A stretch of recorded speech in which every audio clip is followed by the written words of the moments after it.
चुका है और बीएसएफ जेई के कई इंटरव्यूज़ भी आ चुके हैं। उसी सीरीज़ में और उसी रोल नंबर में मतलब कि 31-32 उसके बाद ऑल इंडिया रैंक 37। तो आज हमारे साथ मौजूद है खुर्शीद आलम जी, जिनका हाल ही में बॉर्डर सिक्योरिटी फोर्स बीएसएफ में सिलेक्शन हुआ है। तो बहुत-बहुत बधाई हो खुर्शीद जी आपको और बहुत-बहुत शुभकामनाएँ हमारी तरफ से आपके लिए। Thank you so much sir, जो आप अपने सोशल मीडिया प्लेटफ़ॉर्म के थ्रू हमें अपने चैनल पर आने का मौका दिए। आप इसके लिए मैं सिलेक्शन आपका लिए हैं, धन्यवाद मौका व्यक्त आपके करना लिए यही चाहता है। हूँ सर। तो थोड़ा-सा हम बेसिक डिटेल जानना चाहेंगे आपसे कि आप कहाँ से बिलॉन्ग करते हैं? कहाँ से हाई स्कूलिंग आपने कहाँ से की और डिप्लोमा आपने कब कंप्लीट किया? सर, जैसा कि मैंने सर कुशीनगर जिले के बोदरवार ग्राम सभा का रहने वाला हूँ और यहीं से मैंने सर कप्तान जेपी इंटरमीडिएट कॉलेज से मैंने हाई स्कूल और 2012 में हाई स्कूल किया, फिर 2014 में मैंने इंटरमीडिएट किया सर। उसके बाद से सर मैंने डिप्लोमा सिविल इंजीनियरिंग में सर 2018 में मैंने पास आउट हुआ सर। तो डिप्लोमा कहाँ से किया आपने? सर डिप्लोमा मैंने सर गोरखपुर से विकास पॉलिटेक्निक से मैंने डिप्लोमा किया सर 2018 में।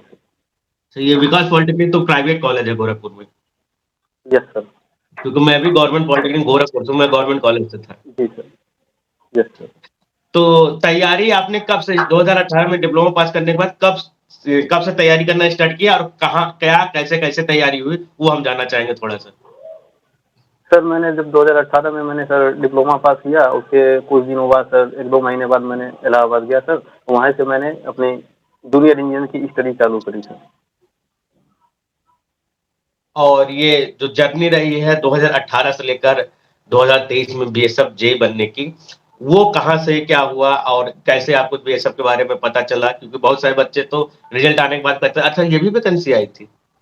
तो ये सारी चीज़ें कैसे क्या रही है, वो हम जानना चाहेंगे। सर मैंने सर शुरू में सर कई जेईई जूनियर इंजीनियर का मैंने एग्ज़ाम दिया सर, 1 नंबर 2 नंबर से मैं असफल होता रहा। फिर बीच में सर कोविड-19 में मैंने साल 2 साल मैंने सर फिर सर वापस घर पे आ गया। फिर उसके बाद से मैं सर दोबारा रिटर्न इलाहाबाद गया। वहाँ पे मैंने सर जब बीएसएफ जूनियर इंजीनियर की वैकेंसी आई, तो फिर मैंने सर यूट्यूब पे सर्च किया कि आखिर सर बीएसएफ का प्रोसीजर क्या है सर। तो एक्चुअली मैंने सर सर्च किया तो वो आपका सर इंजीनियर गुप्ता ऑफिशियल करके सर एक चैनल आया जिसमें सर इंजीनियर रवि वर्मा करके हैं, वो ऑलरेडी सिलेक्टेड थे। उनका इंटरव्यू मैंने सर आपके ही चैनल से देखा सर। तो वहाँ से सर मुझे पता चला कि वो राइजिंग सेंटर से ही सर उन्होंने प्रिपरेशन करी थी और उसी के थ्रू वो सिलेक्टेड हुए थे सर। तो वहाँ से सर मैंने राइजिंग सेंटर पे वहाँ पर चेक किया, तो वहाँ पे सर ऑनलाइन बैच चला था सर। तो राइजिंग सेंटर में आप ऑनलाइन बैच के स्टूडेंट हैं। Yes sir. तो आपने एसएससी जेईई मेंस भी इस बार दिया है। उसकी तैयारी यस कहाँ से सर किया मैंने आपने? सर एसएससी जेईई का सर जैसे मैं जूनियर इंजीनियर की प्रिपरेशन करता रहता था सर, बीच में सारे एग्जाम्स मैंने देते रहते थे। फिर उसके बाद सर मैंने 2000 इसके पहले 2021 वाले मैंने सर 1.75 से सर प्री में ही सर बाहर हो गया। उसके बाद सर इस बार तो एसएससी जेईई प्री का भी एग्जाम दिया सर और इस बार मेंस भी दिया हूँ सर।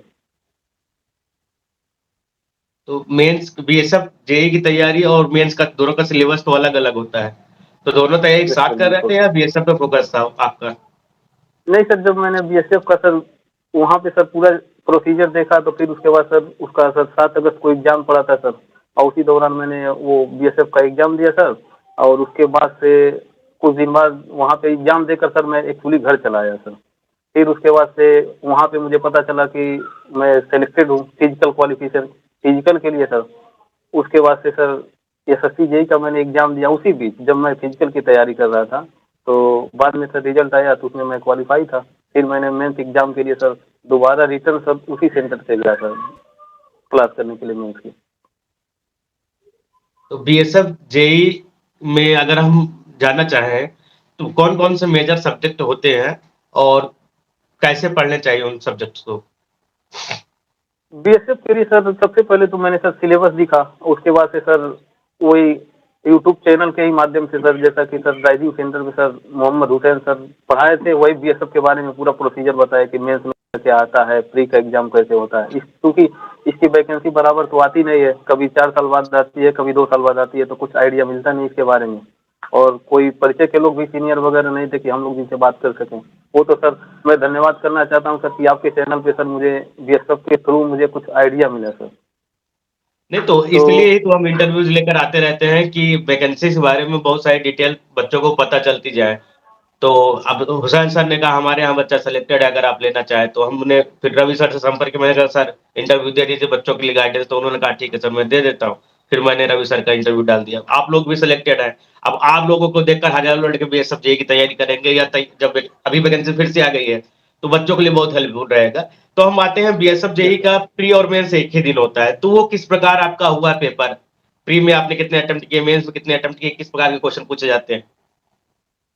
सर मैंने जब वहाँ पे सर गया एग्ज़ाम देने प्री का, तो वहाँ पे सर प्री का एग्ज़ाम देने गया, तो वो 100 नंबर का सर, जैसे मैंने सिलेबस में ही देख लिया था, कुछ आइडिया मिल गया था वहाँ पे। तो फिर हम लोग गए वहाँ पे, तो पता चला कि एक ही दिन प्री और मेंस दोनों एग्ज़ाम होता है सर। तो उसके बाद से मैंने प्री का एग्ज़ाम दिया। तो लगभग प्री का 100 क्वेश्चन का सर पेपर होता है पहला। तो उसमें सर जिसमें 50 क्वेश्चन नॉन टेक्निकल से रहते हैं और 50 क्वेश्चन टेक्निकल फील्ड से रहते हैं सर। तो उसमें सर एक क्राइटेरिया होता है कि जो पहले पेपर प्री में सर 50% कंपल्सरी होता है, तो ही सेकंड कॉपी जाँच की जाएगी। और उसके बाद सर हम लोगों ने प्री का पेपर दिया। फिर उसके 2-3 घंटे बाद दोबारा कन्वेंशनल टाइप पेपर होता है, सेकंड पेपर सर। तो जितने भी बच्चे ये देख रहे हैं, प्री और मेंस का पेपर एक ही दिन होता है। प्री ऑब्जेक्टिव होता है, मेंस सब्जेक्टिव कन्वेंशनल होते हैं। प्री के एग्जाम के पहले ही आपके आधार कार्ड वगैरह जमा करा लिए जाते हैं। फर्स्ट मीटिंग में जी, आपका जी। हो जाएगा प्री और सेकंड मीटिंग में आपका मेंस हो जाएगा। जिनका नंबर 50% से अधिक होता है, उन्हीं की मेंस की कॉपी चेक होती है, नहीं तो बाकी लोगों की मेंस की कॉपी चेक नहीं होती। कितने दिनों में रिजल्ट आ बिल्कुल गया सर। था बीएसएफ के प्री और मेंस का? सर ये सर एग्ज़ाम हुआ था हम लोग का सर 7-7 अगस्त को वहाँ गुरुग्राम में सर। उसके बाद सर रिज़ल्ट आया है ये लगभग अक्टूबर में सर, अक्टूबर के लास्ट वीक में सर। दिवाली-वाली जब छठ का त्योहार था, उसी के दिन आया था लगभग। 2-3 महीने में रिजल्ट आ जाता है। हाँ, 2-3 महीने प्रोसीजर सर इसका बहुत जल्दी है सर। तो फिजिकल की तैयारी के लिए कितना टाइम मिलता है और फिजिकल में क्या-क्या चीज़ें तैयार करनी चाहिए? अब इसके लिए सर तो हम लोगों को कुछ आइडिया नहीं था, वो नोटिफिकेशन में हम लोग देख चुके थे कि क्या-क्या है। उसमें ये दिया था कि 1600 मीटर सर रनिंग रहती है 7 मिनट्स में, फिर 11 फीट लॉन्ग जंप और 3.5 फीट हाई जंप होती है सर। तो वही सर रिजल्ट आया, जिसमें सर वो क्या कहते हैं, जितने लड़के फिजिकल के लिए सिलेक्टेड होते हैं उन लोग की लिस्ट आई थी। लगभग 72 सीट के पीछे सर 70 720 लड़के थे, 720 लड़के थे सर, तो क्वालिफाई थे, रोल नंबर वाइज आया था सर। और इसका कोई आइडिया नहीं होता है कि हम कितने मार्क्स पाए हुए हैं, कितना हमारा है। क्वालिफाई बस दिखाएगा ये कि आप फिजिकल के लिए क्वालिफाई हैं। जो रिजल्ट आते हैं वो मेरिट बेसिस रिजल्ट रहते हैं, मतलब जिनकी रैंक हाई हो नंबर हाई होता है उनके लिए हाँ, आते हैं। रैंक वाइज और ही रहता है फिजिकल सर। के दिन ही डीवी आपका कराया जाता है। पहले डीवी होगा, उसके जी, बाद फिजिकल होगा। अगर वहाँ आप छँट जाते हैं डीवी में, तो फिजिकल नहीं होता है। जी, जी, डीवी जी, में जी। क्या-क्या डॉक्यूमेंट्स आपके लगे थे सर? सर जैसा कि सर उसमें बताया था, जैसे नोटिफिकेशन के थ्रू कुछ आइडिया नहीं मिलता। हम लोग को ये लगा कि हो सकता है छोटी वैकेंसी है, फिजिकल, मेडिकल और वो डॉक्यूमेंट वेरिफिकेशन सारे प्रोसीजर एक ही बार हो जाएँगे। उसमें ट्रेड टेस्ट भी होता है, प्रैक्टिकल टेस्ट। तो हम लोग सोचते हो सकता है 10-20 मिनट का होगा, तत्काल हो जाए, लेकिन ऐसा कुछ नहीं। वो जब रिजल्ट आया कि आप लोग फिजिकल के लिए क्वालिफाई हैं, तो उसके बाद से क्या हुआ कि अ, अक्टूबर में लास्ट में आया। उसके बाद से हमको 28 नवंबर को, यानी मैक्सिमम से मैक्सिमम 20 दिन, 25 दिन, 1 महीने से ज़्यादा नहीं टाइम मिलता है फिजिकल करने के लिए। तो हम लोग जब गए तो फिजिकल के लिए बुलाया गया। उसमें 4-5 दिन का प्रोसीजर होता है, बैच वाइज होता है। तो हम लोग जब वहाँ गए तो सबसे पहला प्रोसीजर ये होता है कि वहाँ डॉक्यूमेंट वेरिफिकेशन होता है सर। तो डॉक्यूमेंट वेरिफिकेशन में सबसे पहले आपका एजेंटियल क्वालिफिकेशन है, फिर हाई स्कूल का, ये कंपल्सरी है सर। और अगर आप आरक्षण रिजर्वेशन ले रहे हैं, तो वो आपके पास एक सर्टिफिकेट होना चाहिए। ओबीसी, एसटी, जी, एसटी, जी। ईडब्ल्यूएस वाले उसमें सर्टिफिकेट सर आपका। उसमें सर ये भी है कि बीएसएफ के लिए आप डिप्लोमा सर जो है वो एजेंसियल क्वालिफिकेशन है। अगर आप बीटेक किए हैं, ओनली बीटेक, तो आप एलिजिबल नहीं होंगे।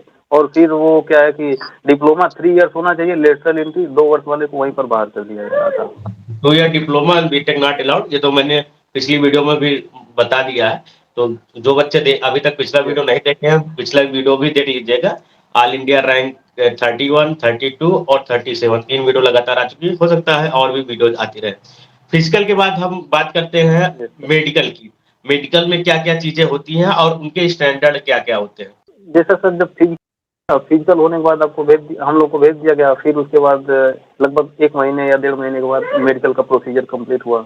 उसमें लगभग 35-35 बच्चों का बैच बनाया गया था मेडिकल के लिए। तो लगभग जितने बच्चों का मेडिकल हुआ, वो सारे बच्चों का एक ही कैंप पे हुआ। हम लोग का वहाँ दिल्ली में 25 बटालियन बीएसएफ कैंप वहाँ छावला में हुआ था। सारे बच्चों का लगभग वही हुआ था। तो वहाँ पे सर सबसे पहले दिन तो हम लोग जाएँगे वहाँ पे बायोमेट्रिक वगैरह कराने के बाद वहाँ पे सबसे पहले वो इंटरव्यू होता है जो ट्रेस टेस्ट होता है सर। और ट्रेस टेस्ट तो सर हम लोग सोचे थे कि ऐसे नॉर्मली होता है, कुछ सिंपल सा क्वेश्चन वगैरह होता है, लेकिन उसमें भी सर ये फील्ड के जो फिटिंग वगैरह के पार्ट्स वगैरह रखे जाते हैं, तमाम उससे रिलेटेड क्वेश्चन वगैरह हम लोग से पूछे। और उसमें भी लगभग सर लड़के 35 बच्चों का बैच था, तो उसमें 4 बच्चे या 5 बच्चे लगभग 10 तक सब में बाहर हो जाते थे सर। जो प्रैक्टिकल लेकिन वो नॉलेज सब वाली चीज़ें क्वालिफाइंग होती हैं नेचर का सिविल था। इंजीनियरिंग वर्क्स में, जो बच्चे देख जी, रहे हैं, प्रैक्टिकल नॉलेज वाली चीज़ें जैसे प्लम्बिंग का कार्य हो गया, वुडन वर्क हो गए, जी, जी। स्टील वर्क हो गया, जो आपके ऑन साइट काम देंगी, उन्हीं से रिलेटेड ज़्यादातर यस क्वेश्चन सर, पूछे जाते हैं। वो डिपेंड करता है यस कि जो सर, पैनलिस्ट बैठे हुए हैं वहाँ पे, वो किस यस सब्जेक्ट सर। में रुचि रखते हैं।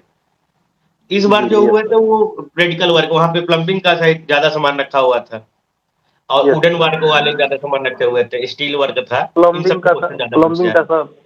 प्लम्बिंग था, जीआई पाइप था, फिर ये डब्ल्यूसी क्लोजेट था, वेस्टर्न टाइप, फिर इंडियन टाइप, उसके बाद से सब किचन सिंक वगैरह ये सब चीज़ 2-3 प्रकार की ड्राइंग रखी रहती है। पूछ लेते हैं लोग कि ये कौन सी ड्राइंग है, स्ट्रक्चरल है या आर्किटेक्चरल है, ऐसे सब क्वेश्चन।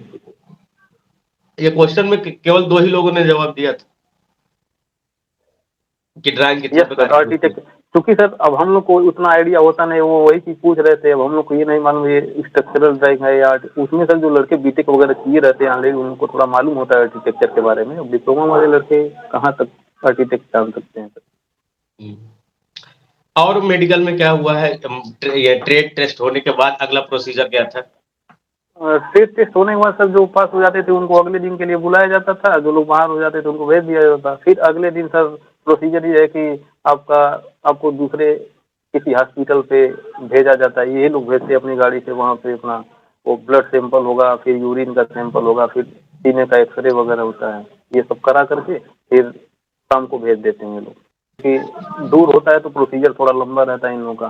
फिर अगले दिन नेक्स्ट वाले दिन फिर मेडिकल के लिए डिटेल मेडिकल के लिए लोग बुलाते हैं। डिटेल मेडिकल में क्या-क्या चीज़ें होती हैं? डिटेल मेडिकल में सर सबसे पहले तो हम लोगों को बैच बनाकर अपना एक जगह बैठा दिया गया। सबसे पहले सर हम लोगों को कलर ब्लाइंडनेस वगैरह चेक करते हैं। कलर ब्लाइंडनेस के लिए हम लोग बुलाए, वहाँ कलर विजन वगैरह चेक करते हैं। और कोई वर्ड संस्कृत टाइप का होगा या फिर छोटा सा रहता है उसको हम लोग को फिर पढ़वाते हैं।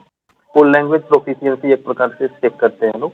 फिर उसी दौरान वो लोग प्रेशर जनरेट करेंगे और उसी दौरान वो क्या कहते हैं पल्स लगाकर चेक कर लेते हैं। और पल्स रेट थोड़ी देर में सबका इंक्रीज हो जाता है, किसी का डिक्रीज हो जाता है, वही सबसे बड़ा इशू हो जाता है सर। और कौन तो से इस टेस्ट बात होते का। हैं? और सर पल्स रेट वगैरह अपना लिख करके वो लोग भेज दिए। फिर उसके बाद से सर दोबारा बुलाए तो दोबारा में सर हम लोग का जो आई साइट वगैरह होता है उसको चेक किया।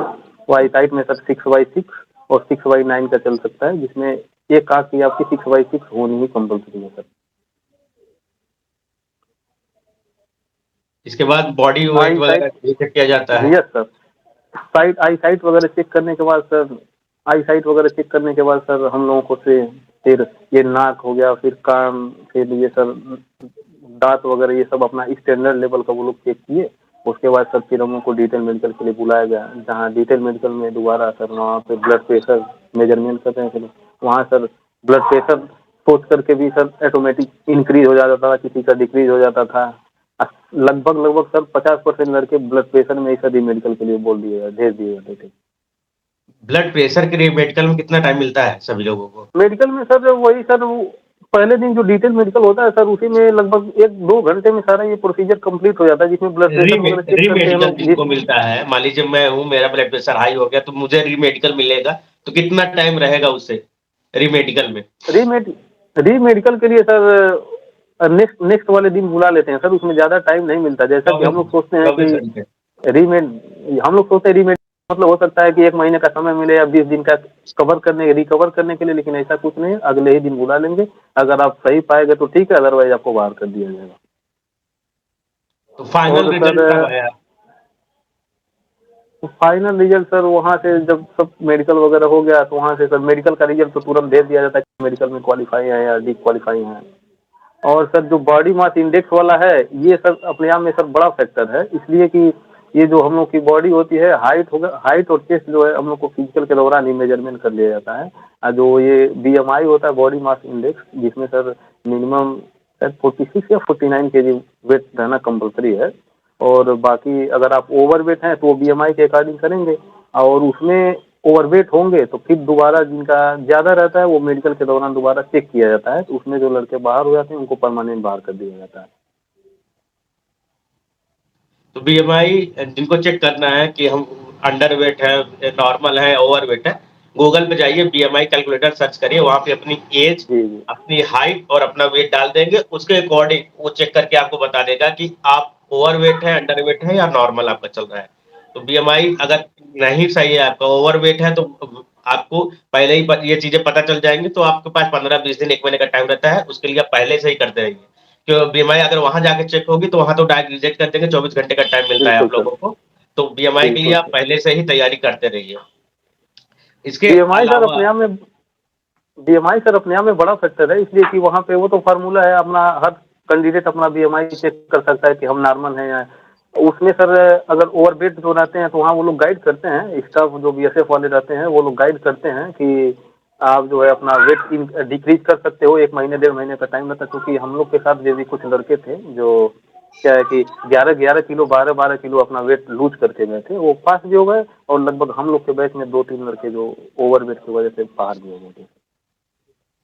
अब हम तैयारी से रिलेटेड कुछ चीजें पूछेंगे, जेईई एग्जाम से रिलेटेड, कि अगर हम बुक रिकमेंड करना चाहें कि हमें कौन-कौन सी बुक पढ़नी चाहिए, तो किस बुक का नाम बताना चाहेंगे आप?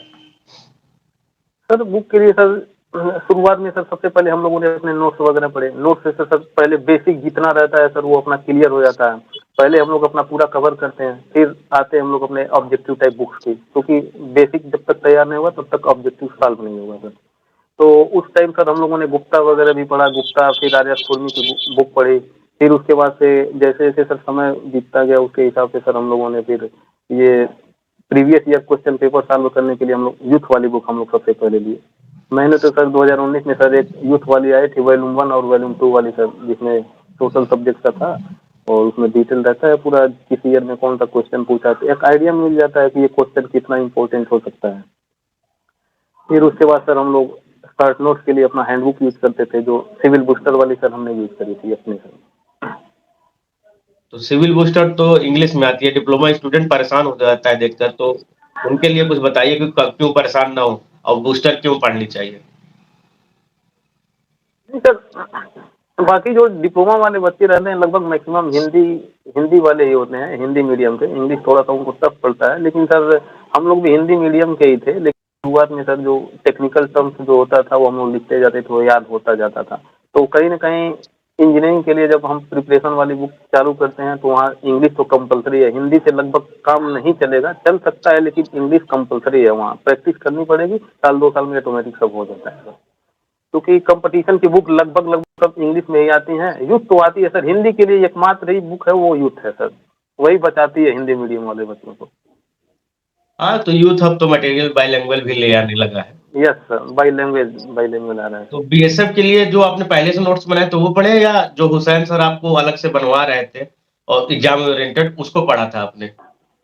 नहीं सर, जैसे कि सर नोट्स वगैरह तो हम लोग को कुछ आइडिया मिल भी गया था, और सर वहाँ पे सर गाइड भी किए थे कि ये सब्जेक्ट अपना जो है ये पूछ है सिलेबस, तो सर उसका एक्चुअली सर पूरा स्टैंडर्ड सिलेबस जारी नहीं होता है सर बीएसएफ का, ना ही कहीं उसका प्रीवियस ईयर क्वेश्चन कहीं मिलता है सर।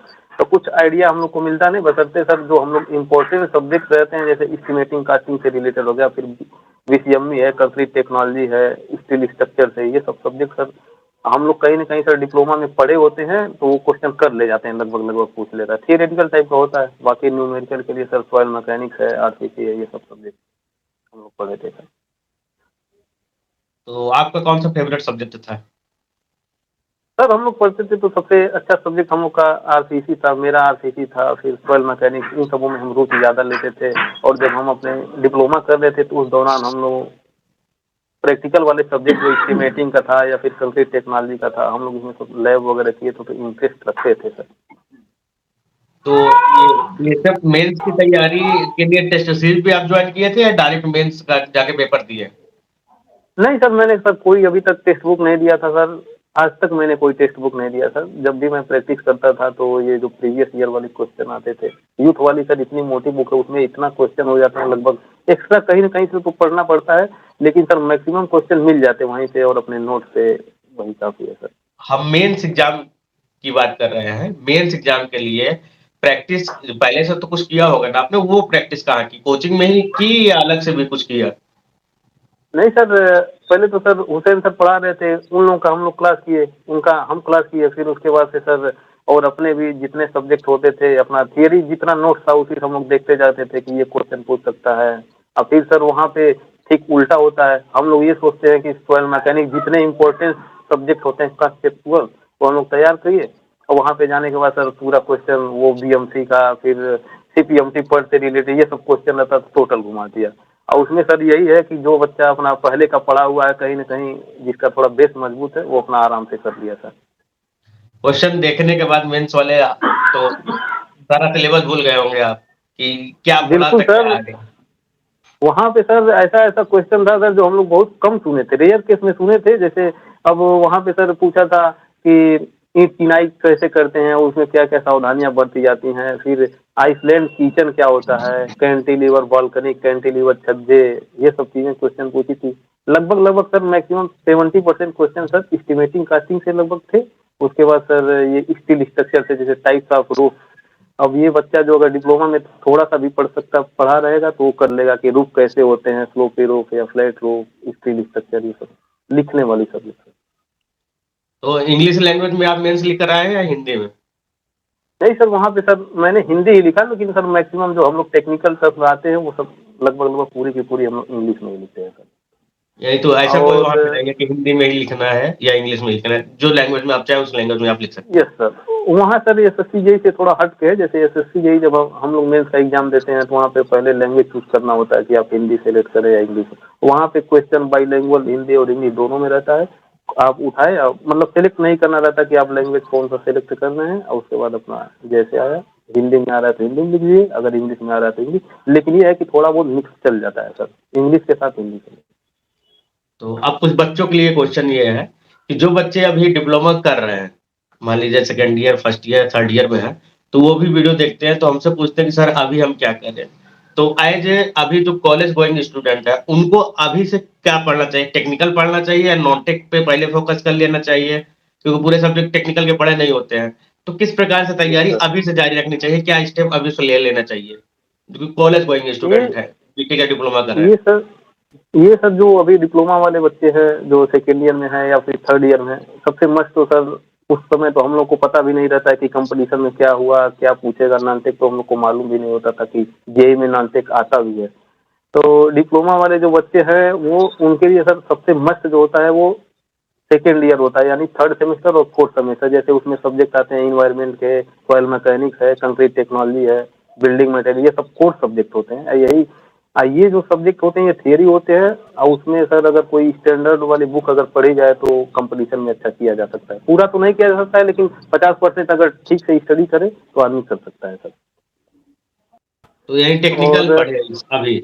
यस सर, टेक्निकल भी पढ़ते रहे और फाइनल ईयर में आके, क्योंकि वहाँ पे तो 6 घंटे क्लास रहती है, उतना स्टडी नहीं करना होता है। ये कि मतलब ये है कि वहाँ पे सर हम लोग फोकस इस बात पे करते हैं कि परसेंटेज हम लोग का उठना चाहिए, 70 प्लस आ जाए, 75 प्लस या 80% से ऊपर आ जाए। यहाँ पर आने के बाद पता चलता है कि आप 70% भी पाएँ या बीटी यूपी टॉपर भी है, अगर आपके पास कंपटीशन का नॉलेज नहीं है तो आप कुछ भी नहीं कर सकते सर। तो ये अपने इसीलिए आप में तो मैं है। क्वेश्चन पूछा हूँ कि कॉलेज गोइंग स्टूडेंट जो उन्हें पता होना चाहिए। सब सब भागते हैं कि 70 प्लस, 75 प्लस, 85 प्लस हो जाए, लेकिन उनका उन मार्क्स का कोई मतलब नहीं है। बस आपके डिप्लोमा सर्टिफिकेट पास लिखा होना चाहिए कि आपने डिप्लोमा यस पास सर। कर लिया, बस यही सब ज्यादा इंपॉर्टेंट है। उसके बाद सिलेक्शन यस के सर। लिए तो आपको कंपटीशन की तैयारी करनी पड़ेगी। तो ऐसे स्टूडेंट यस जो सर। अभी कॉलेज गोइंग है, देखिए मैं एक चीज बता दूं, जब तक आप 3 साल का पूरा डिप्लोमा या 4 साल का बीटेक नहीं कर लेते, तब तक आपका टेक्निकल मजबूत नहीं होगा। लेकिन यस। नॉन-टेक आप कभी भी तैयारी शुरू कर सकते हैं, जब आप ट कॉम्पिटिशन के एग्ज़ाम में आते हैं, तो उसके पहले अगर आपका नॉन-टेक मजबूत रहेगा, तो कॉन्फिडेंस डेवलप रहता है, नहीं तो बच्चे बहुत परेशान हो जाते हैं नॉन-टेक के चक्कर में, फिर इधर-उधर भागने लगते हैं, सोचते हैं कोई 100 बनने की चीज़ मिल जाए, नॉन-टेक तैयार कर लें, नहीं, नॉन-टेक आप अभी से तैयार करें, चाहे आप फर्स्ट ईयर हो, सेकंड ईयर में हो, थर्ड ईयर में हो, किसी भी ईयर में हो, नॉन-टेक आप अपनी तरफ से पूरा history, geography, polity, economics, science, ये 5 चीज़ आप रेडी अभी से कर लीजिए। First year, second year, third कोई भी ईयर के स्टूडेंट हो। और टेक्निकल यस आप सर। सब कंप्लीट करने के बाद स्टार्ट करेंगे, 6 महीने में आप टेक्निकल तैयार कर सकते हैं। बिल्कुल सर। टेक्निकल के साथ-साथ सबसे ज़रूरी सर नॉलेज है, वो भी सेकंड ईयर से ही 1 घंटा, 2 घंटा या 3 घंटा अपना टाइम निकाल के जीके जीएस जो है, लुसेंट वाली बुक है, फिर उसके बाद रीजनिंग अपना डेली का डेली प्रैक्टिस करते रहे, नहीं तो डिप्लोमा करने के बाद पता चलता है कि रीजनिंग होती क्या है। शुरुआत में अगर आदमी स्टडी करता रहे, तो फिर आगे जाकर डिप्लोमा वाले बच्चे जितने भी हैं, वो सेकंड अगर वो वास्तव में अगर उन्हें जूनियर इंजीनियर की अगर प्रिपरेशन करनी है, तो वो सेकंड ईयर से ही अपना पूरा का पूरा फोकस जो है स्टैंडर्ड सब्जेक्ट जो हैं और स्टैंडर्ड बुक पढ़ें, क्योंकि उस समय कई तमाम बुकें रहती हैं, सिंपल वाली बुक रहती हैं, टीचर्स को कम समय में ख़त्म करना होता है, इसलिए वो स्टैंडर्ड बुक बहुत कम प्रीफर कराते हैं। तो अपना लेकर के पूरा डिटेल्स अच्छे से पढ़ाई करें, फिर उसके बाद वो सर रीजनिंग रीजनिंग अपना लगाते रहें और जीके जीएस पढ़ते रहें, क्योंकि आगे चल करके सबसे पहले कोई वैकेंसी आए ना आए, एसएससी जेई के ही हर लड़का एसएससी जेई एग्जाम ही सोच कर जाता है, क्योंकि उसकी वैकेंसी सर पर हर साल आती रहती है। बाकी ये सब तो कोई भरोसा नहीं, कभी 2 साल में आएगी, कभी 4 साल में आएगी, कभी आएगी ही नहीं, आएगी तो 10 सीट, 20 सीट, 5 सीट ऐसे ही लगभग आती रहेंगी। घर में आपके सबसे पहले किसे पता चला कि आपका बीएसएफ जेईई में फाइनल सिलेक्शन हो चुका है और क्या रिएक्शन था? वो सर जब मेडिकल वगैरह हम करके आए थे सर, तो उसमें लगभग अच्छा चांस, लगभग 99% चांस था कि हम हो जाएँगे। उसके बाद सर हमारे साथ के कुछ जूनियर लड़के थे, वो साथ में रहते थे, सब वहाँ पे रूम पे। तो वहाँ पे सर उन सबों को मालूम था। फिर वहाँ पे सर एक आनंद नाम का लड़का है सर, वो बहराइच का है, मेरे साथ का ही था। तो वो जूनियर था, तो वो 2 दिन पहले में हमसे हमें व्हाट्सएप करता रहा, सर आया है रिज़ल्ट क्या? तो उस दिन हम चेक किए तो पता चला नहीं आया था। फिर शाम को अचानक मैसेज किया वो, सर बीएसएफ एसआई का रिज़ल्ट आया। तो हम कहे कि हमें नहीं पता, अभी तो नहीं आया। फिर उस दिन सर शाम को हम पता किए, अचानक जो ही वो किया तुरंत जाकर के सर हम बीएसएफ एक एसआई वाले सर लड़के ग्रुप क्रिएट किए थे, जो हम लोग के साथ मेडिकल वगैरह किए थे। वहाँ पे देखे तो वहाँ पे पीडीएफ में लिस्ट आ चुकी थी। उसके बाद सर हम देखे तो पहले तो सर पूरा ब्लड प्रेशर हाई हो गया, घबराहट हो रही थी कि सेकंडों का मसला है, हो गया तो अच्छी बात है, नहीं हो गया तो फिर रात भर संभालना मुश्किल हो जाता है, क्योंकि हम लोग 3-4 बार सर दिल्ली गए थे वहाँ पे। तो रिजल्ट आया, जब नाम देखे तो सबसे पहले उसी को बताया, कि वही पूछा था कि सर आया, तो हम कहें कि हाँ रिजल्ट आया है, तो सबसे पहले वही लगाया। और संजोग से सर उस दिन हमारे घर पे कोई लोग नहीं थे, मेरे मेरे पिताजी, माताजी, बड़े भाई थे, जितने लोग थे वो लोग ऑलरेडी नेपाल गए हुए थे सर, वहाँ पे कोई मेला फंक्शन था, वहाँ पे अकेले सर हम ही थे। तो धीरे-धीरे सर हम अपने बड़े फादर के वहाँ गए, वहाँ पे लोग जाने, घर वाले हमारे सर तो 1 दिन बाद जाने, ये लोग जब आए नेपाल से, नेटवर्क से बाहर थे, तो उसके बाद इन लोग को भी पता चला। खुशी तो हुई सर, क्योंकि सर टाइम भी ज़्यादा हो चुका था, और आज के इस टाइम सर कंपटीशन अपने आप में बहुत टफ हो गया है। सबसे बड़ी बात ये है कि एग्ज़ाम देने के बावजूद भी सर इतना टाइम लग जाता है हम लोगों को कि समझ भी नहीं पाता है। जैसे हम लोग यूपी ट्रिपल एससी 2018 का एग्ज़ाम दिए सर, उसमें भी सर हमारे 650 प्लस मार्क्स हैं, लेकिन कोई भरोसा नहीं रिजल्ट कब तक आएगा। चांस भी रहता है, लेकिन समय का कोई भरोसा नहीं है, 2 साल में होगा, 4 साल में होगा। चलिए ठीक है। हमारी वीडियो कौन-सी आपने पहली देखी? ये बीएसएफ वाला ही देखा या उसके पहले भी कोई इंटरव्यूज़ आपने देखा था? नहीं सर, ये तो सर हम लोग यूट्यूब पे सर, अगर हम लोग पढ़ने वाले हैं यूट्यूब पे सर अक्सर चेक करते रहते हैं। और आपका सर जितना जूनियर इंजीनियर का रहता है, तो आप अपना सर वीडियो बराबर डालते रहते हैं, बच्चों का इंटरव्यू, बहुत सारे बच्चों का। तो हम लोग कोई भी जब जूनियर इंजीनियर सेलेक्ट में तो फट से आ जाता है, तो उसमें हम लोग देखे, और जब बीएसएफ एसआई वाला आया तो वैकेंसी, तब हम उस समय सर सर्च किए कि कहीं देखा जाए कि बीएसएफ के बारे में, क्योंकि आइडिया कहाँ से मिले, कहाँ से ना मिले। तो सबसे पहले मैं सर वो रवि वर्मा सर हैं, उन्हीं का सर मैंने देखा, तो उसने लगभग वो 20-22 मिनट का पूरा इंटरव्यू दिए थे, तो बताए थे कि इसमें मेडिकल में क्या है, क्योंकि ये भी जानना होता है कि मेडिकल में क्या है, उसके पहले पता चले कि हमें इस मेडिकल में ये चाहिए। इस चीज़ में अगर हम अनफिट हो रहे हैं तो हम पहले ही बाहर हो जाए, क्योंकि सोचने से लगता है कि जूनियर इंजीनियर का है तो फिजिकल बिल्कुल ईजी होगा, मेडिकल बिल्कुल ईजी होगा, सब चीज़ ईजी होगा, लेकिन वो उतना इजी नहीं है जितना कि हम लोग सोच सकते थे। हम लोग के साथ 70 लड़के फिजिकल दिए, जिसमें 23 लड़के सर बाहर रनिंग में ही बाहर हो गए। अब मेरे लिए सर सबसे चैलेंजिंग पॉइंट था सर हाई जंप, क्योंकि हमने प्रैक्टिस नहीं करी थी। 2 दिन पहले जब प्रैक्टिस करी तो उसके बाद से सर मेरा पैर में पूरा सर चोट आ गई। तो फिर हम सोचे कि लगता है बाहर हो जाएंगे। तो सर रनिंग तो सर हम 5 नंबर पे पहुंचे थे। लगभग 70 लड़कों में 5 नंबर पे पहुंच गए। फिर उसके बाद लॉन्ग जंप सर पहले राउंड में मार दिए। बाकी हाई जंप जो था वो सबसे लास्ट का प्रोसीजर था। तो उसमें सर मैं पहले अटेम्प्ट में बाहर हो गया, लेकिन सेकेंड वाले अटेम्प्ट में मैंने सर दौड़ क्लियर कर लिया। तो मैं यही कहना चाहूँगा कि जितने लड़के अब तो बीएसएफ की वैकेंसी फिर आ गई, तो जो लड़के अगर इसमें प्रिपरेशन कर रहे हैं तो कुछ करें अपना। बाहर के लड़के रहेंगे जो बाहर के काम उम करने वाले, जो कृषि परिवार से रिलेटेड होंगे, तो उन लोगों के लिए कुछ नहीं, वो लोग दौड़ लेंगे बहुत आसानी से, कुछ है नहीं। लेकिन वो हाई जंप जो है और लॉन्ग जंप इसका प्रैक्टिस करते रहें फिजिकल में, क्योंकि टाइम मिलेगा नहीं, 20 से 25 दिन से ज़्यादा टाइम नहीं मिलता है। और हम ये सोच के नहीं दौड़ते हैं कि पहले पता चले कि मेरिट में हम क्वालिफाई हैं या नहीं हैं, तो क्या फ़ायदा पहले दौड़ करने का। नहीं, पहले दौड़ करने अवेयर का रहे। बहुत फायदा है, शरीर फिट रहेगी, एनर्जी बनी बिल्कुल रहेगी। सर, बिल्कुल सर। तो सारे पॉइंट्स आपने बता दिए, तैयारी से लेकर सारी चीजें, फिजिकल मेडिकल में क्या होता है, सिलेक्शन कैसा क्या होता है। तो आपने जब इंटरव्यू देखा था रवि वर्मा का, तो लगा कि कभी हम भी गुप्ता जी के साथ बैठकर इंटरव्यू देंगे? क्यों सर, हमने सर आपके चैनल पे देखा तो तमाम सारे लड़के जो अपनी सक्सेस स्टोरी शेयर किए थे, तो हम भी चैनल पे देखे तो हमें लगा कि हो सकता है शायद हमें भी मौका मिले सर। जो आज मिला है सर, इस सोच के हमें खुशी भी हो रही है कि हम कम से कम कुछ बच्चों के बीच में इतने लोग आपके इस प्लेटफॉर्म पे सर हम अपना सक्सेस स्टोरी बताए हैं, ये हमारे लिए खुशी की बात है सर। चलिए, बहुत अच्छा लगा खुर्शीद जी आपके साथ इंटरव्यू करके, और बहुत बढ़िया ओके। आपने अपना एक्सपीरियंस शेयर किया। बाकी चीजें तो बच्चे सब चीज लास्ट तक देखेंगे, वो सारी चीजें समझ में जाएंगे।